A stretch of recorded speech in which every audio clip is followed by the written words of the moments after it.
So our next company is Talkoot, and Talkoot makes a collaborative cloud-based tool that's used for creating product descriptions and stories for consumer brands and for retailers. And it's our great privilege to have next on stage is Brian Hennessy. Welcome, Brian. Thank you. Hello, as Eric said, my name is Brian Hennessy. I am the CEO and founder of Talkoot. Talkoot is a cloud-based platform that makes writing huge piles of product copy as easy as everyone's boss thinks it is. So before Talkoot, I was the global writing director at Adidas, and then I left Adidas and started my own content agency, Thread. Thread is where Talkoot was incubated and spun out from. One of the biggest projects that Thread had back then was writing all the product copy for Adidas's e-commerce websites around the world.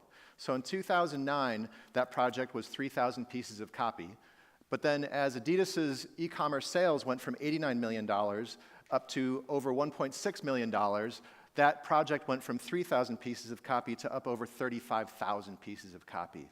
And that project was what spawned Talkoot. So when I say product copy, just to make everyone clear, it is that little easy-to-read piece of or story right next to every buy button on every product page on every e-commerce site in the world. It is an unsung hero of the e-commerce experience because people do not buy what they do not understand, and the more you understand something, the more people buy things. So the problem that Talkoot solves is that when someone sits down to write this easy, as consumers, you might look at this and go like, oh my gosh, that's no big deal. But when you sit down to write something like this, you have to first plow through a mountain of PowerPoint presentations, line lists, emails, meeting notes, lookbooks, and product catalogs to glean all the data you need to write that easy-sounding piece of copy.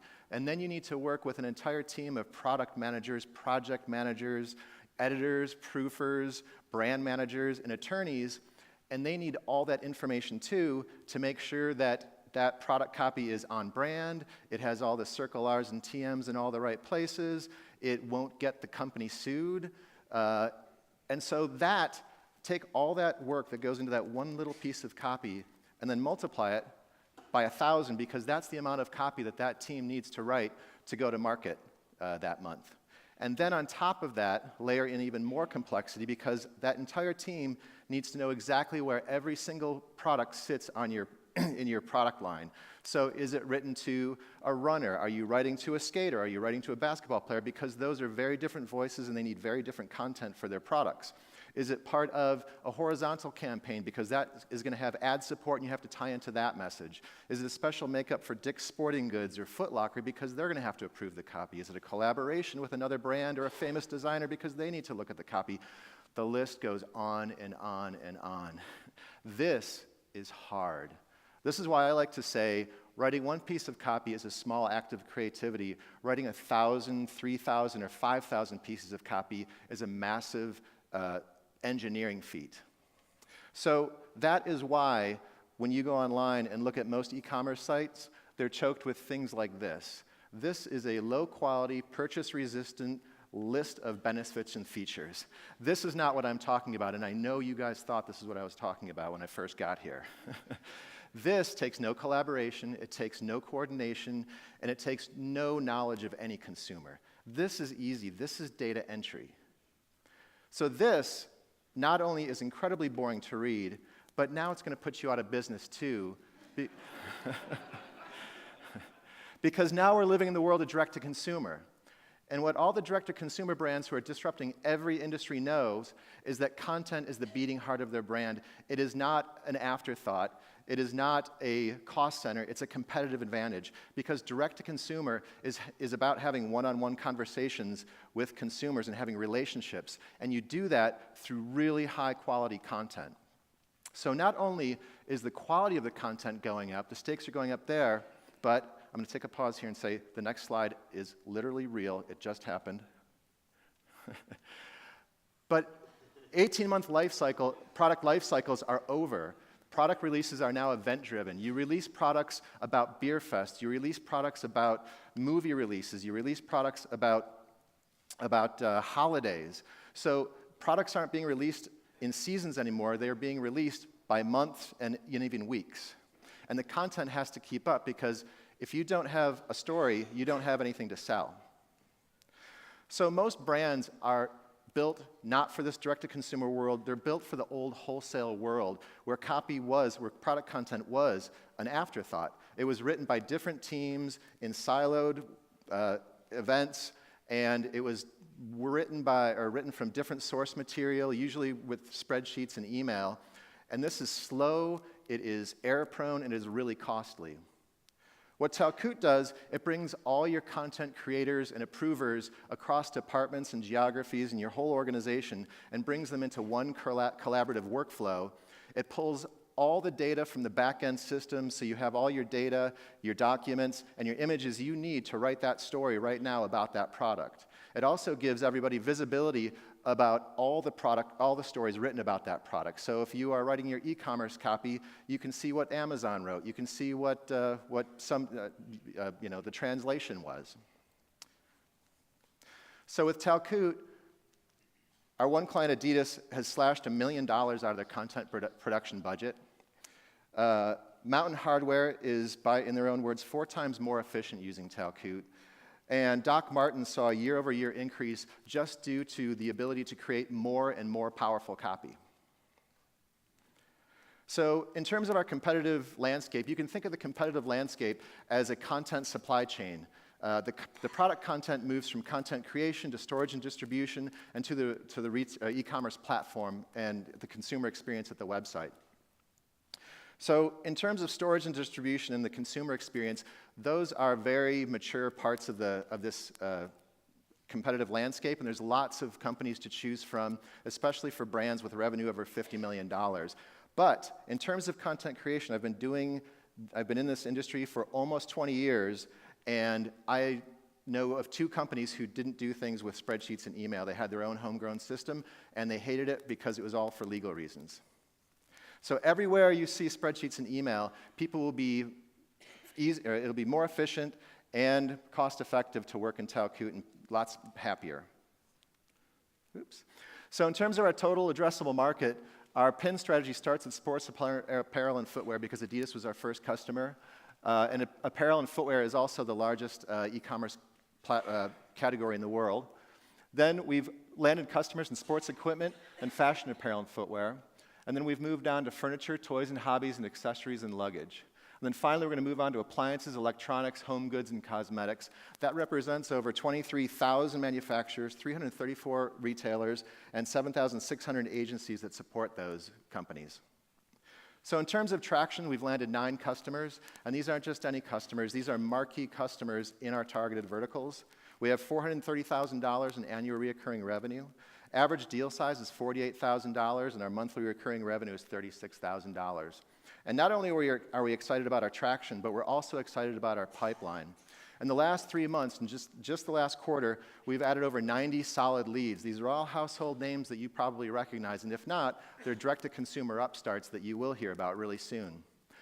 For instance, we demoed to North Face earlier this month. We flew down to Alameda 2 weeks ago, and we now have a working prototype running, we're doing a pilot project with North Face right now. We demoed to Old Navy 2 weeks ago. They loved it. They thought Gap would love it, so they sent it up to corporate. We demoed to corporate last week, and they're gushing about it, and they think that this is good. They want to use it across all their brands. So our revenue model is very simple. It's a SaaS license with $65 per seat per person. This allows us to land and expand in a department and expand upwards. We have a 5-seat minimum and 60-seat average. And our leadership team, we're all experienced entrepreneurs who have founded and grown companies. We have lots of experience in the SaaS world. Derwin Harris, our COO, was actually a co-founder of Jama, who you've talked about today, and Eric is sitting right there.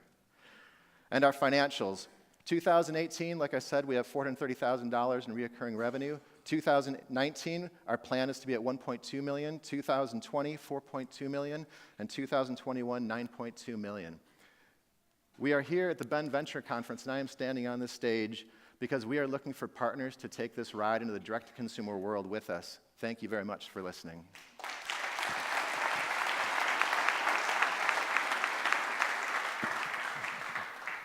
Super. Thank you, Brian. And Pam, you want to start off? So first of all, congratulations on the marquee clients you've been able to secure so far. Can you tell me a little bit about who you sell into and what does the sales and marketing efforts look like? Yeah. So the people having the pain are these content teams. There's content teams in all these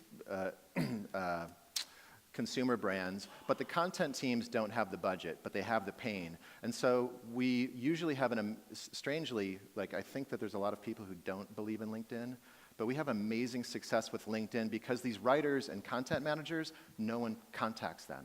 So we contact them, they have the pain, they send it up the chain to, usually it's what's called digital transformation team. So there's teams inside the company who are trying to digitize this content supply chain, and their job, they've been hired to do this, and so when they hear about us, they're excited because they're like, ooh, I get to take this back to the tribe and tell them that I found a solution. So it's usually marketing operations or digital transformation teams. And how are you creating awareness among the audience?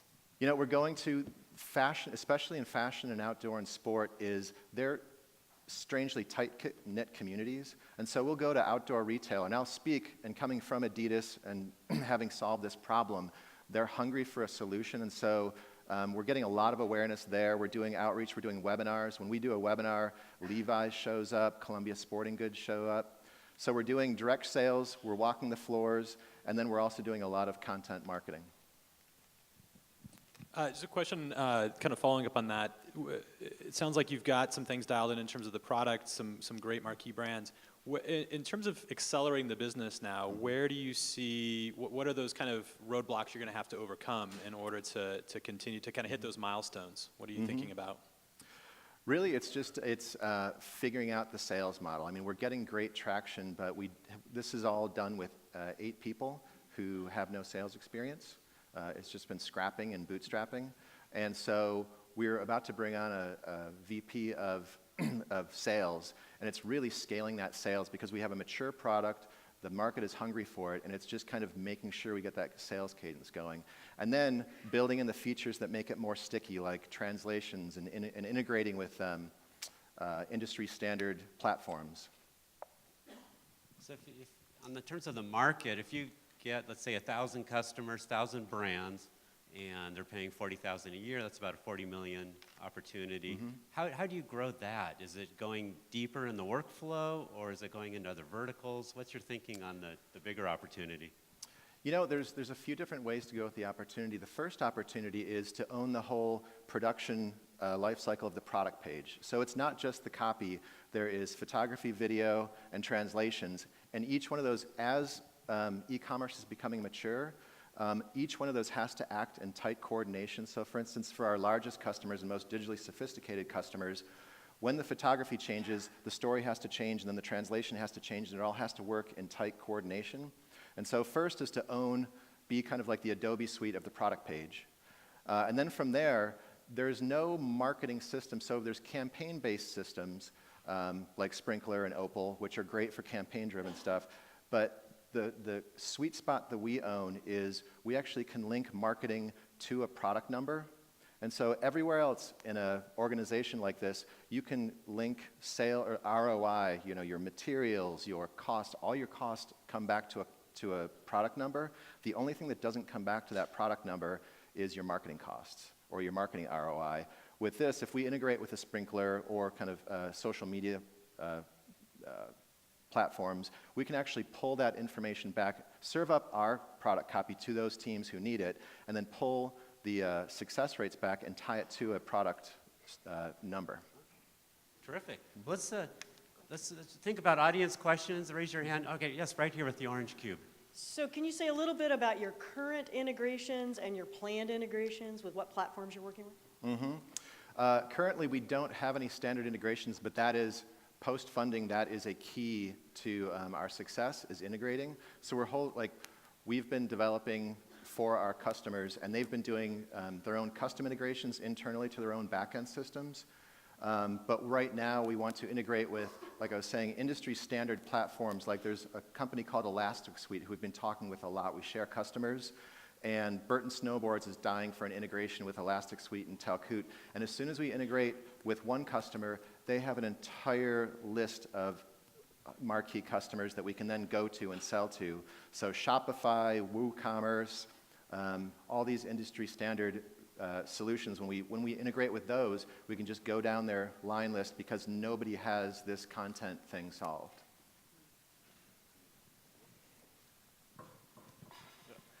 So having written copy and dealt with these at some of the companies you have on your target list, I totally understand the problem you're describing. But one thing I wasn't clear on is the final writing of the individual product copy, is that still done by an individual? You're just pulling all that data that they need to refer to together? Or is it sort of a writer bot?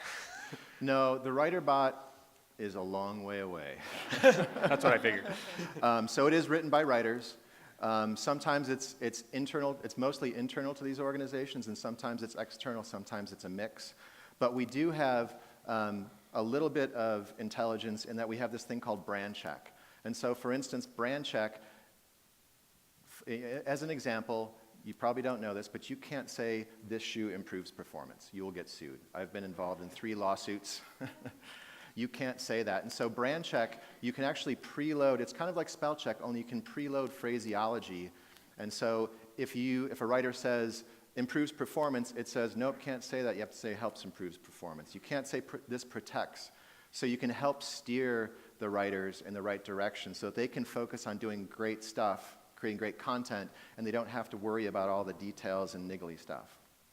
And further on, we're really close to start kicking off our machine learning product, where it's translation. It's not just machine translations from one language to another, but for instance, Burton, they write copy for their own site, but it has a very Burton voice, and it feels appropriate when you're on Burton.com.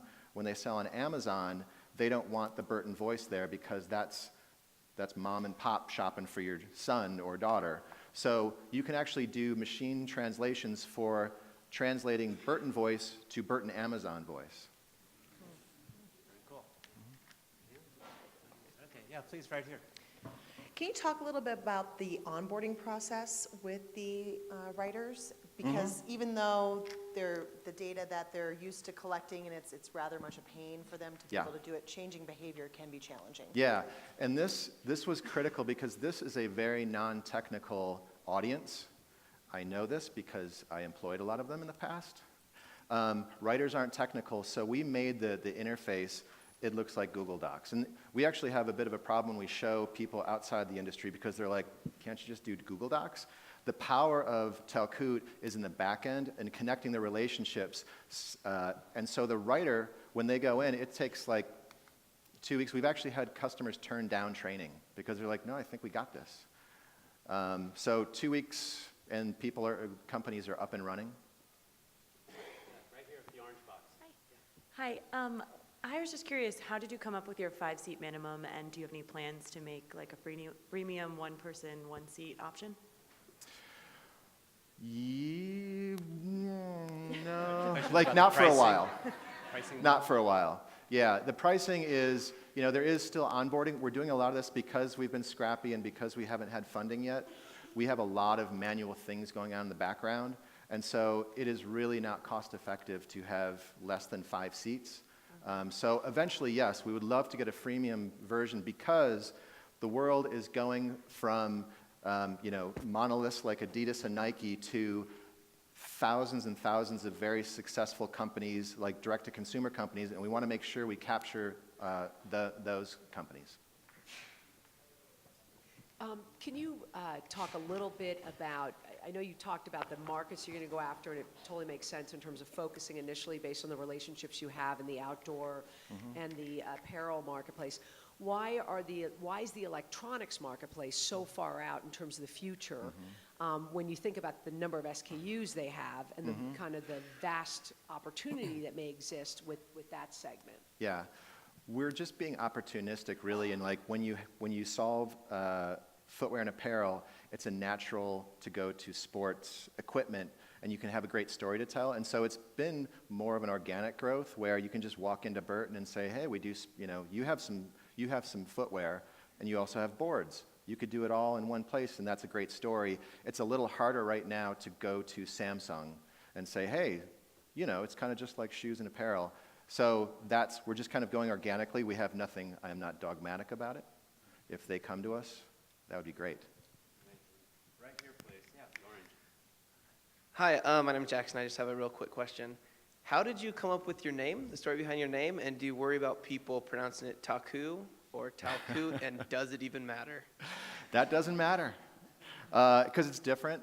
It is Finnish for a good old-fashioned community get-together to do things for the community, and that's what it feels like when Talkoot is. You're in there, you're interacting with your team, and it's a bright, sunny, useful place. So most of the systems that are in the product information realm are these big, hulking, gray box systems that people hate. And we wanted to make sure that this was a place not only that was efficient, but great to work in. And so Talkoot just felt like it, and the Talkoot.com was available, and Talkoot Circle R was available. Right here with the blue cube. Hi. There seems to be a trend, particularly among millennials, toward video, and yet you seem to be focusing on written word. Yeah. What about video? The written word is the fundamental building block of the e-commerce experience. So if you think of photography, a lot of people, photography and video are sexy and wonderful and tell a great story, but everybody always comes back to the written word. It's kind of like the social contract between the buyer and the seller. Because you might assume that this is, crushed leather. Who knows when you see the photo or the video, but when you go, you can actually see that it says, yes, this is that thing. And so the written word, it's the product description just is not going away. But this can also be used as scripts, for instance. You can actually write scripts in Talkoot, and eventually the next module would be video and photography. So there's a story, Brian, that Jeff Bezos was advising a group of product startups, and he was giving them some advice, and he said 3 things. One is, it's really important that you value your customers, hire well, and also remember that someday I will utterly crush you. How are you helping your customers become more Amazon resistant? That's an awesome question, because that's what direct-to-consumer is all about. You can't beat Amazon at their game. What you can do is create a better, richer experience. And when you, I use that skater, the first product description, because it says Biznets for President. Does anyone know what Biznets for President means? No one does, because no one here is a skater. You're talking skater language, and everything after that, that person, if you're a skater, you read that and you're like, okay, I'm talking to skaters here. Go ahead, let's go. You don't get that on Amazon. So all these direct-to-consumer brands, the way they're winning is by going deeper into story and deeper into content. And so that's where we would want to go, is instead of trying to compete against Amazon, you want to go deeper, kind of do the things that Amazon can't do. Terrific. Okay, I think we are out of time, so let's give Brian a big hand and Thank thank you.